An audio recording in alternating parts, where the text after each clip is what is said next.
Okay, so today we're going to start by talking about graphing trig functions. So yesterday we talked a little bit about the unit circle and how we find pieces, and this is just going to be kind of an extension of that. Please don't forget that you do have to memorize the unit circle. So this is more of an extension of how we find those pieces.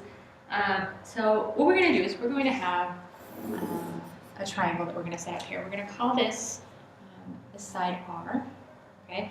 Now we have this angle here. We're going to call this theta. Okay. And we're going to go with a triangle, right? Now we know that for this point right here, all right, that this is y. Okay.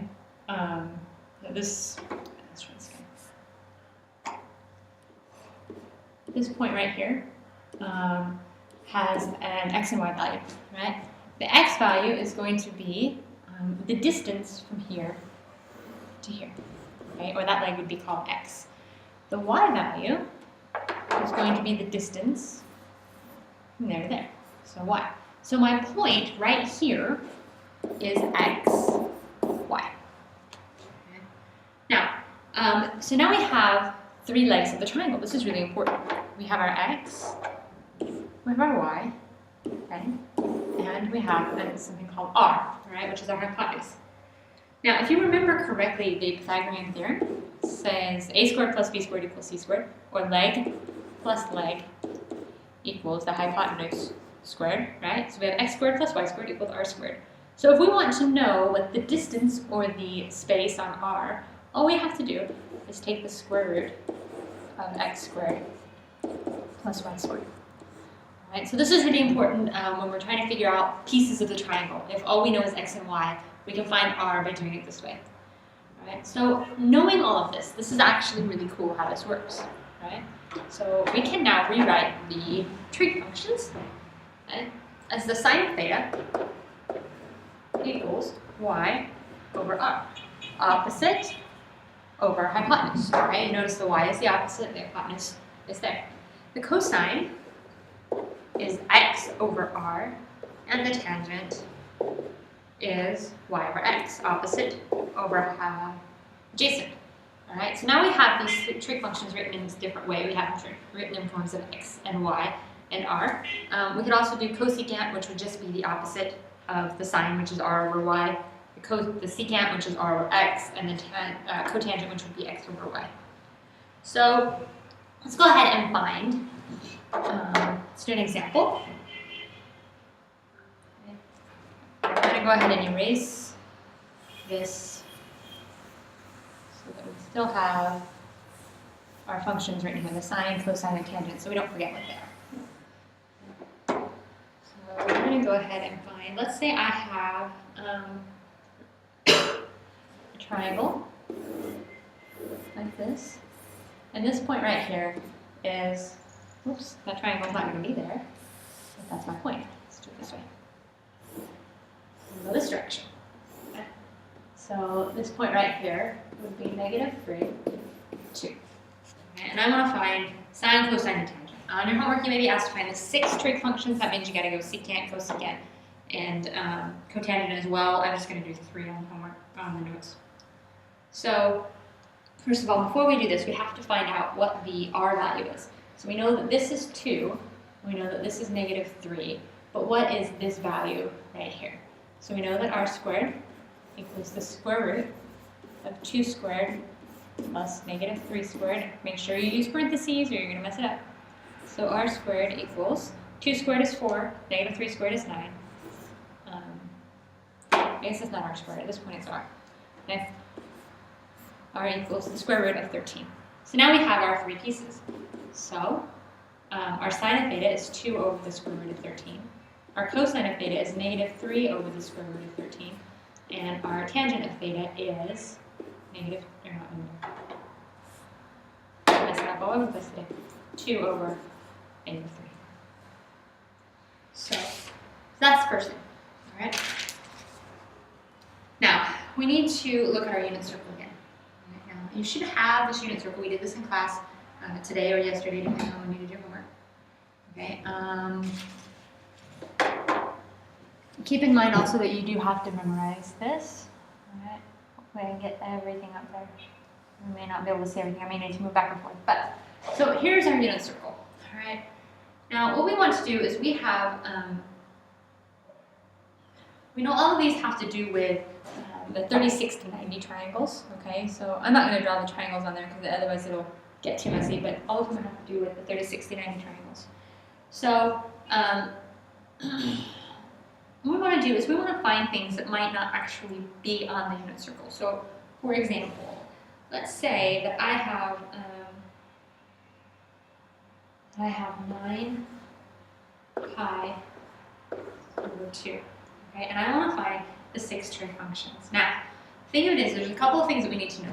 First of all, that 9 pi over 2 is not on our circle, right? We have pi over 2, we have pi, we have 3 pi over 2, but not 9 pi over 2. So we need to be able to find out where we can find that, okay? It's a coterminal angle with one of the angles that is on the circle. So I'm going to show you how to find that in just a moment. Well, let's do that first. So to do this, we need to add or subtract 2 pi, because it's a 360-degree circle, all right, to get to what we want. Now this is bigger than 2 pi, so what we're going to do is we're going to subtract 2 pi from 9 pi over 2. Now let's change this to a fraction, so we're going to make this 4 pi over 2. 9 pi over 2 is going to equal 5 pi over 2. Now notice we still have not gotten to the reference angle. Right? The reference angle is the one that we will get to when we have finally broken this down small enough to get into our triangle. So we're also going to subtract 4 pi over 2 again. And that's going to give us pi over 2. Alright, so now that we have found this, okay, we're going to go pi over 2. We know that this is right here, it's 90 degrees. Okay, now, we know the sine is the second one, right? You should have this in your unit circle. So the sine of pi over 2 is 1. The cosine of pi over 2 is 0. Now tangent is always a little tricky, right? If you want to see the proof for this, you can come see me before or after school and I will prove it to you why this works, but right now I'm just going to give it to you. One more thing for you to remember, right? So the tangent is always going to be the sine of our angle, right? We'll call it theta, over cosine of our angle. So in this case, the tangent of pi over 2 is going to be 1 over 0, which is very interesting because that is undefined. So there are how we would find an angle like that. I think we need to do another example. So let's go ahead and do another example of this. I'll try to stay off all of the lines here. So let's say we want to find a different color. 7 pi over 6. So let's look first and see if it's on here, okay? Because sometimes that gets convenient about how it's on here, right? Here's 7 pi over 6. All right, we have our cosine, we have our sine. Okay, now tangent's a little tricky, right?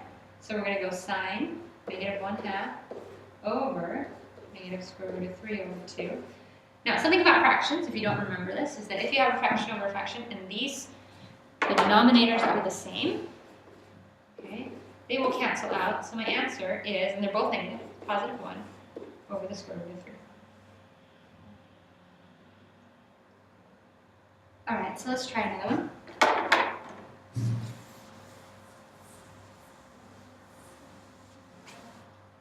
Let's go with negative 10 pi over 3. Now, you'll notice on here, absolutely none of these values are negative, so we need to go positive. So we're going to add 2 pi. Okay, so let's talk about 2 pi. If I'm adding with fraction, now that's something that's with a denominator of 3. So I'm going to make this 6 pi over 3, because I multiply everything by 3. So we're going to go 6 pi over 3, and that gives me a negative 4 pi over 3. Again, I'm still not quite there, so I'm going to add another 6 pi over 3, and I end up with 2 pi over 3. Alright, so that should be on here somewhere. It's right here, it's this one. Okay, so I have my cosine, my sine, my cosine, and my tangent again is sine over cosine, so square root of 3 over 2 over negative 1 over 2. My 2's cancel and I get square root of 3. It's negative because that was a negative. Okay. Now, one more type of problem that you're going to run into on your homework, and we're still going to need the unit circle. So, whoa. I'm going to leave it in there so we have room. We're going to have to solve some problems that look like this. And this is why memorizing your unit circle is important. Okay. I'm going to have sine pi over 6 times the cosine pi over 2 minus the cosine pi over 6 times the sine. Whoa.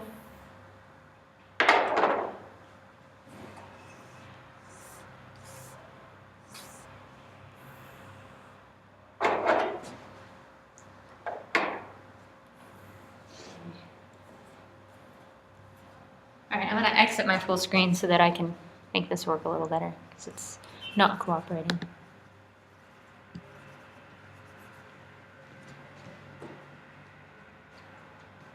Alright, so let's try this again.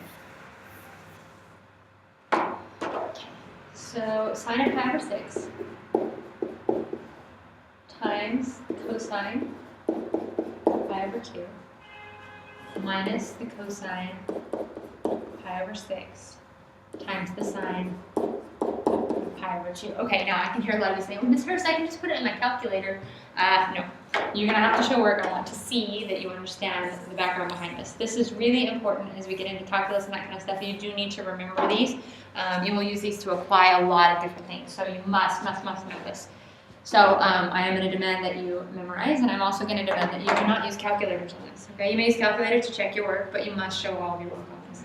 So the first thing we need to know is what is sine of pi over 6. Okay, sine of pi over 6 is 1/2, and I know that by looking on my unit circle for pi over 6 and the sine. Cosine of pi over 2 is 1. Okay? No, sorry, wrong way. Backwards. Cosine of pi over 2 is 0. So I'm going to go times 0. Minus the cosine of pi over 6. Alright, so we have the cosine of pi over 6 is the square root of 3 over 2. Times the sine of pi over 2, which is 1. So 1/2 times 0 is 0. Negative square root of 3 over 2 times 1 is negative square root of 3 over 2. So you will have to do some of those kinds of problems in your homework as well. So that's it.